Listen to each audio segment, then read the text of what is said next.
I'm delighted to welcome Martha Samuelson, President and CEO of Analysis Group, to this Leaders Forum. Martha, welcome.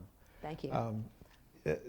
Martha really has a very distinctive approach to leadership, one that emphasizes the firm's mission, the importance of values and behaviors. Analysis Group gets a lot of rave reviews. Boston Globe this past year identified Analysis Group as the top place to work in Massachusetts in a particular category, the large company category. For those of you who don't know Analysis Group, it provides economic, financial, and business consulting to law firms, corporations, and governments. It's a private company. It's got about 600 employees, 9 offices in North America, and 1 outside the US in Beijing. Martha is a graduate of Yale College. She has a master's degree from MIT Sloan and did her law degree at Harvard. So let's see, what else should I say in terms of, oh yeah, for those of you who follow Vault, this one was pretty interesting.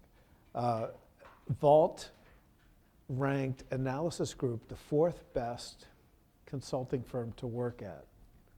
It's pretty interesting when you think about the competition. She built a business from 7 million to 250 million. She's foregone a lot of standard business practices like P&Ls based on offices or lines of business, one P&L, very intensive review, therefore, of people, but not necessarily based on all the usual metrics. Yeah. And a big weight on probably teamwork, collaboration, how individuals are helping others to do their work. As leader of the firm, do you think of yourself as always iterating, learning, adjusting, and you're therefore managing through a very complex set of decisions, or do you see yourself as having some guiding principles that drive everything in terms of your decision making? Both. Okay, I do see myself as having guiding principles, but I would call them somewhat more values that drive everything for me, and they're values of, and they sound so corny, but they're very important to me. Treat people with respect. You have a long life. What you contribute is going to be measured in lots of ways, and certainly that's not restricted to the financial. But that collaboration and teamwork with people you like is a very rewarding experience. But I think of those as sort of more values, but they're profoundly important values to me. I know the firm, but if somebody were to be dropped into Analysis Group, how would they see these values manifested in behaviors? So I think that they would see a huge emphasis on not rewarding the political.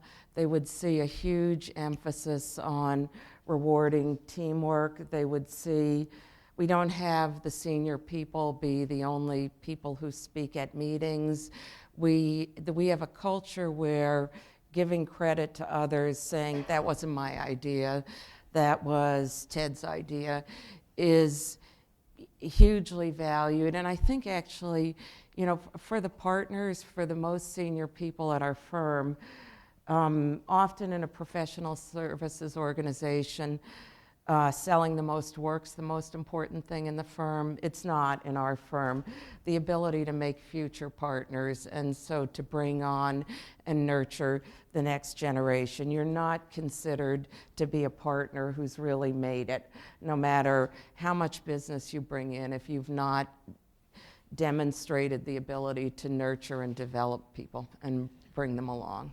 So the stereotypical rainmaker who is gathering and garnering resources but not developing people and always right, that person wouldn't do well at your firm. There's a role for that person, but that person will not be central to our organization, and that person will be perceived as having gotten to a place but really not gotten to the best and the highest place, to be the most valued in the firm. And this emphasis on development of the future generation, how does that influence your leadership of the firm in terms of how do you allocate resources? How does that affect what you do?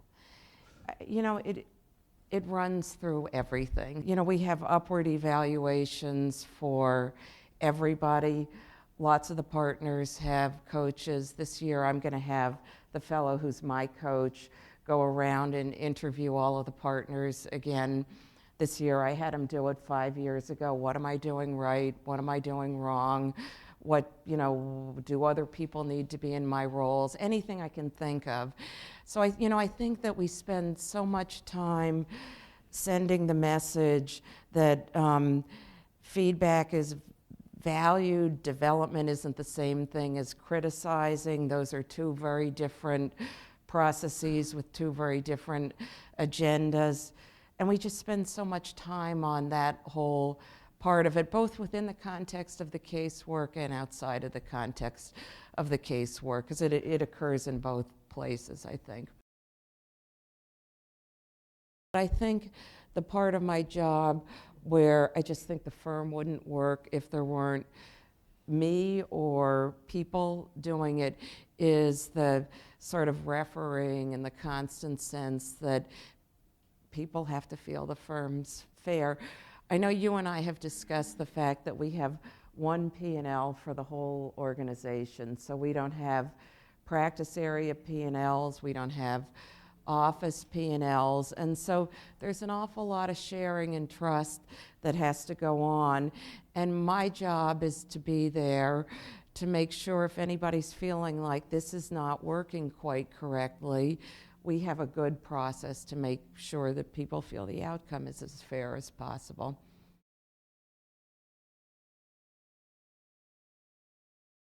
I just think we have the luxury of making really long-term decisions, for the firm. And personally, I don't want the firm to go out of business when I'm not there. I don't want to feel like I've, taken all the money out and that haven't I done this miraculously and efficiently and that the next day it disappears. I want, there's so much more utility for me in this organization that's going to go on, and when my seat's not here, when I'm not in this seat, my seat will be here and other people will be in it.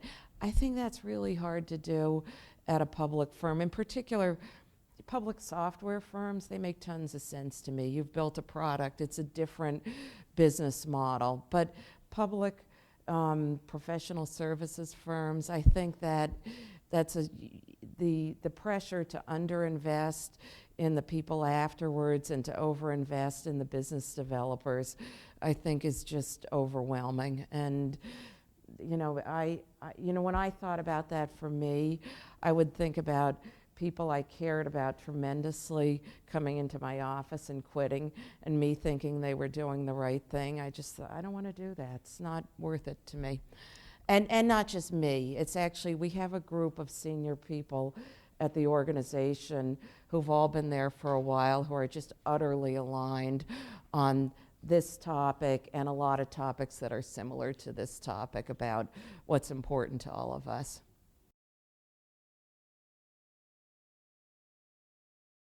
So I think there's a sea change going on in the world right now with respect to human resources. And certainly, at earlier points in my career, I thought these are the people who tell you what you can't do, and that's all that they do. And in our firm, the human resource people, they're involved in everything. They sit they come to all the partners meetings. They are involved in every discussion, but discussion of the partners, discussions with the partners. I think that's a change that's really going on in the world now. So I think that track is really moving up to be something different. I think that's a track people should really be thinking about. That's going to be different in the world going forward. People are too important, and it's perceived to be that how you develop and manage and grow them is so central. You know, we're in the brain world now, and that's more important than I think necessarily some aspects of the financial management.